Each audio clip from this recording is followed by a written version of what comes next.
So 2.6, the biggest part of 2.6 is graphing the rational functions. And there are typed up notes that go with this section because really it's just a process and you just have to know the steps to be able to get through your graphing. So with any functions, basically we kind of did graphs and we basically learned about, we do a t-table. If there's a transformation from the original function, we can get the initial point, then we can do a t-table in order to get points. Rational functions aren't that simple, which is why they were not in the chapter 1. So there's a few things we have to do first before we can actually graph the rational function. And those two things are vertical and horizontal asymptotes, is identifying those before we do anything in the problem. And so when you're doing your rational functions, it's going to just be important for you to be able to identify the little components that go with the problem, and then at the end you'll be able to graph it. And you'll see that on the homework where it's just components and pieces that you're putting together to make the function. So the first thing is the vertical asymptote.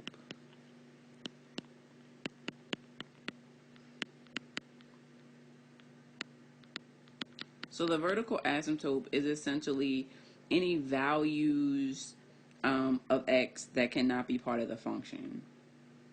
So the vertical asymptote essentially comes from the domain. Okay, so the vertical asymptote is going to represent any value of x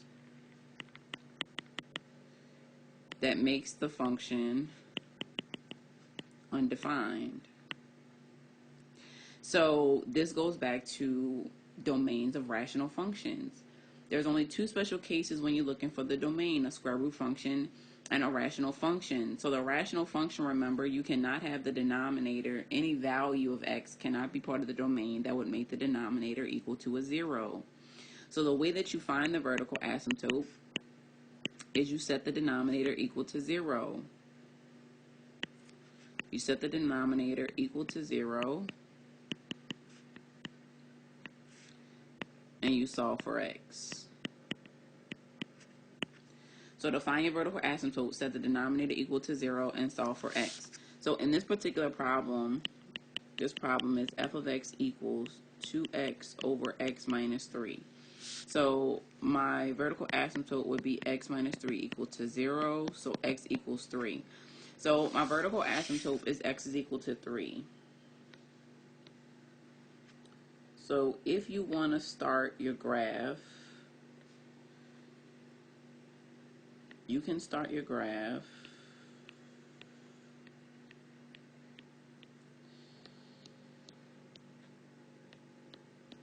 with the vertical asymptote. So x equals 3. The asymptotes are always graphed as dashed lines because they are not part of the function.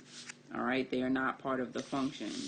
They are components where the graph will never touch those asymptotes. All right, then we have the horizontal asymptote.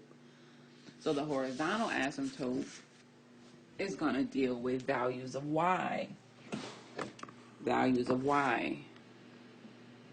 So with the horizontal asymptote, it's just giving us more information about the graph and what the graph does. And so with the horizontal asymptote, it's different from vertical. The vertical asymptote is very basic.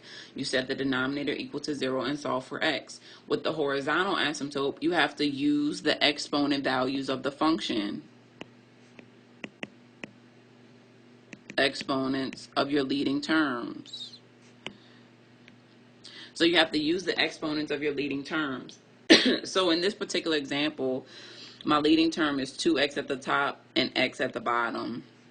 So the exponents are 1 and 1. And so what your rules are for your horizontal asymptote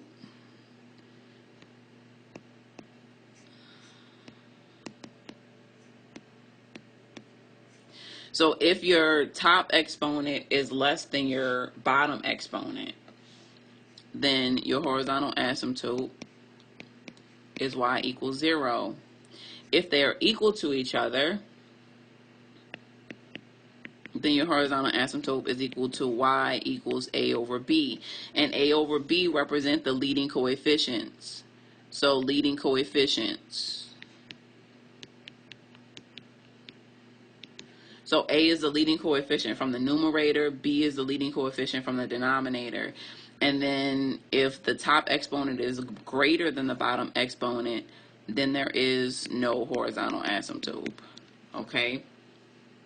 So when we look at our example, 1 is the exponent for the leading term on the top. 1 is the exponent for the leading term on the bottom. So that means my n is equal to my m. So my horizontal asymptote would be y equals a over b. Well, in this particular example, my a is 2 and my b is 1. So 2 over 1, leading coefficients. So my horizontal asymptote would be 2. So that means you would draw a dashed line there where y is equal to 2. And then this is x equals 3. So you identify your asymptotes on your graph. If you can identify your asymptotes on your graph, you're really almost there. So when you identify your asymptotes, then you want to just get into basics, identifying x and y intercepts, and then identifying extra ordered pairs so you can plot your graph. Okay, so let's do that. Now we're looking for our intercepts. So x-intercept. Remember, that just means set the function equal to 0 and solve for x. So 2x over x minus 3 equals 0. You would just multiply x minus 3 on both sides, so you essentially have 2x equals 0. So x is 0. So that means the y-intercept is going to be the same thing, but just to show you, f of x would equal 2 times 0 over 0 minus 3, 0 over negative 3, 0, right? So we have a y-intercept of 0, 0. So we know we have a point here, okay, because that's my intercept. So essentially what you're going to do, you have these asymptotes which can kind of help you understand what the graph is going to look like. You're going to have a graph on one side of the asymptote and a graph on the other side of the asymptote. So what you want to do now is you just want to pick x and y values and plug them into your function. So you just want to do a t-table. Here's the thing. You have this x equal to 3 as an asymptote. So that means you're going to have a graph on the left side and a graph on the right side of that asymptote. You just don't know where they're located. So that's why you're going to need to do your ordered pairs. So I'm just going to pick negative 2. So if I pick negative 2, I would have to just substitute it in. So negative 4 over negative 5, so 4/5. So negative 2 and 4/5. So that's about here. And then I'll pick 1. 2 over negative 2, negative 1. So I get 1 and negative 1. So right there, I have a few points. I'm going to just draw my graph. All you need is a few points. Your graph just needs to make sure it goes out and eventually gets close enough to those asymptotes. So you have the left graph. Now you just need to see what's on the other side of the asymptote. So you pick points on the left side of the vertical asymptote and you pick points on the right side of the vertical asymptote. So now I'm going to pick 4 and 5. So if I pick 4, 8 over 1, 8. So 4 is 8, so that's going to be up here somewhere. And then if I pick 5, and that's just because my graph is kind of close.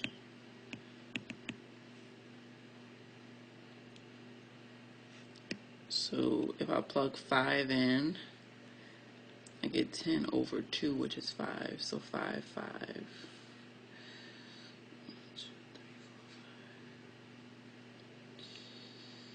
Alright, so basically what will happen is this graph is just So this graph is just gonna be in this corner. So like if I was to move this over a bit, let me get rid of this. And I was to draw this for you over here, I would have an asymptote. Then I have another asymptote. And then essentially this graph looks like this. Okay? And that's all you're looking for. You're just trying to be able to sketch it. Your asymptotes, your intercepts, and then getting extra points is basically going to help you be able to graph the rational function. So it's really just about going through the steps. Vertical asymptote, horizontal asymptote, intercepts, and then getting extra points. Okay? That's the most important thing that you just need to really be able to do for your rational function in terms of graphing it. And push come to shove, always be able to find the vertical asymptote. The horizontal asymptote, you have to learn those rules. So if you just skip learning those rules, you can kind of figure out what happens based on doing the intercepts, doing the extra order pairs. But the rules are helpful for the horizontal asymptote. So you just have to learn those 3 steps. All right, so we'll do another one. Rational functions. All right, so this is an example that I have on the typed up notes. So 3x squared over x squared minus 4. So on the notes, I tell you that you should find symmetry. Symmetry is really just something that they recommend because it just kind of helps you be able to see what the problem does when you actually put it on the graph.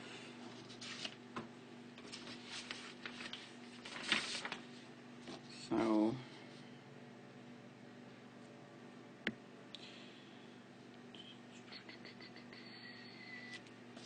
just going to draw this graph.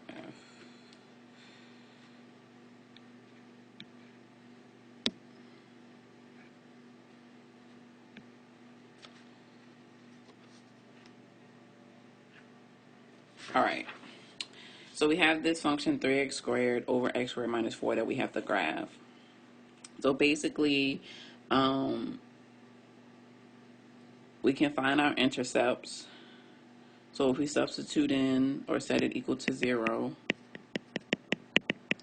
it's basically you setting the numerator equal to 0. So we would get x equals 0. So we have intercept of 0, 0.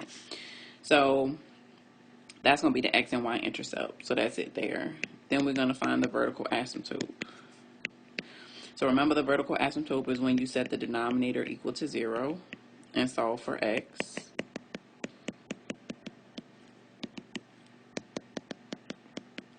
So I have vertical asymptotes of x equals -2 and x equals 2. So your asymptote should always be in equation form. Then we have the horizontal asymptote. So the horizontal asymptote says you should look at the exponents, remember? So if the top is less than the bottom, then y is 0. If they are equal to each other, which these are, then it's a over b. So in this case, y is equal to 3 is our horizontal asymptote. So we have vertical asymptote by setting the denominator equal to 0, horizontal asymptote by following the rules, n less than m, n equal to m, n greater than m. All right. So n less than m means y is equal to 0. Them being equal to each other means y equals a over b. And the top being greater than the bottom means there is none. All right. So here we have for vertical asymptotes.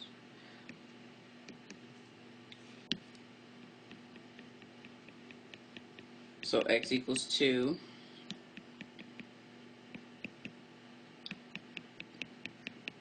X equals -2. We have a horizontal asymptote of y equals 3.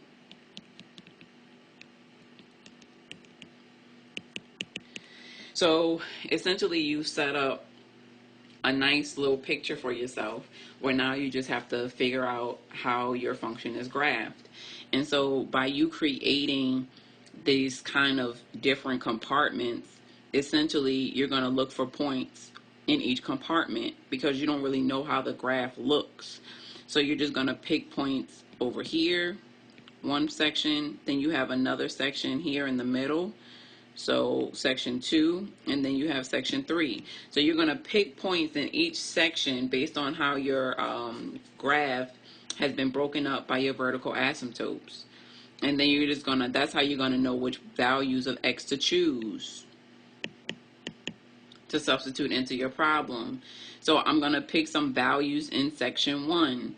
So this is at -2, so I'm going to just pick, I don't know, you can pick any point you want. So I'm going to just substitute in -3 and -4. So that's going to be a bunch of scratch work. So what's that mean? That means you go to the function and you're going to actually have to substitute in the numbers you found, or the number you're using, and simplify accordingly. 3 times 9 over 9 minus 4. So 27 over 5. So that's going to give you some fraction. So 27 over 5 doesn't really help you. So you need to put it in perspective so that you can know where it's located. So -3 and 5 2/5. So that's going to be up here somewhere. So this is -3. Right here is -3. And I'm going 1, 2, 3, 4, 5. So it's about between there somewhere, right? So I have a point right there. So you just keep plugging in your values. So now I'm going to do, you can just pick points and then plug them in. It's totally your choice. So 48 over 16 minus 4, 48 over 12. So we get 4. So -4 and 4. So -4 and 4. So that puts me right there. So essentially, my asymptotes basically show me that this graph is just going to do this. So the asymptotes help you know how the graph is going to function. So once you find 1 or 2 points in each section, you're good to go. So I see where my graph is located in section 1. Now I'm going to move on to section 2. I got to see where my graph is located because it could be anywhere. It could be up here, it could be down here, it could be down here. So that's what we want to do. We're going to pick points in between -2 and 2 to identify what this graph is here. So I'm going to just pick 1, -1 and 1. And let's see what happens. So what's that mean? That means I got to go back to my function and substitute in. So essentially, you just can't be scared to take your time and substitute in your numbers is what you don't want to do. Don't be lazy. So -1, -1. So -1, -1 would be here. And then when I substitute in +1, and this is why if you check to see if it's even or odd, it would help save you time, because you'll know that it mirrors itself. So then +1 is also -1. And then we have 0, 0. So then this function, I see this graph is just going to come down like this. And this is all about me just connecting dots, connecting points. So I have this point here, which was 0, 0 for my intercept. I should have plotted that first. And then I just found these other 2 points here. And so remember, in each section, the graph or the function should somehow get as close to those asymptotes as possible. So once you have some points, you just want to make sure you connect your graph to reach out to get as close to the asymptotes as possible, and you'll create your graph. So then now I have my graph in section 2. Now I just need to see what my graph looks like in section 3, because I don't know if it's down here. I don't know if it's up here. So that's why we just pick points. So we're just going to go and pick +4 and +3. So when I choose +4, I'm going to plug it into the original problem. So we get 48 over 16 minus 4 again, so 48 over 12, so 4. So we get 4 and 4, so this is, so 4. So that's here. And then if we plug in 3, see, this would have come out as an even function, so it would have been mirroring itself. So 27 over 5, which gives me 5 2/5 again. So 3 and 5 2/5. So it's up here. So these just mirror each other because this is an even function if we would have tested for symmetry. So symmetry, remember, if it's even, it means that if you look at the left and right side across the y-axis, they mirror each other. The left side mirrors the right side on this function. So most of your work is just scratch work on these rational functions. But I'm telling you, if you can identify intercepts and then get your vertical and horizontal asymptotes, you're halfway there, okay? And then on my math lab is going to ask you to complete ordered pairs. And so just make sure you enter in your answer. I don't know if they let you put in decimals, so I'm not sure if they want mixed numbers or if you have to put it in as an improper fraction. Just make sure it's lowest terms. And then on my math lab, you'll be able to choose which graph, but just practice graphing it on your paper and you should be fine. Just go through your steps and take your time.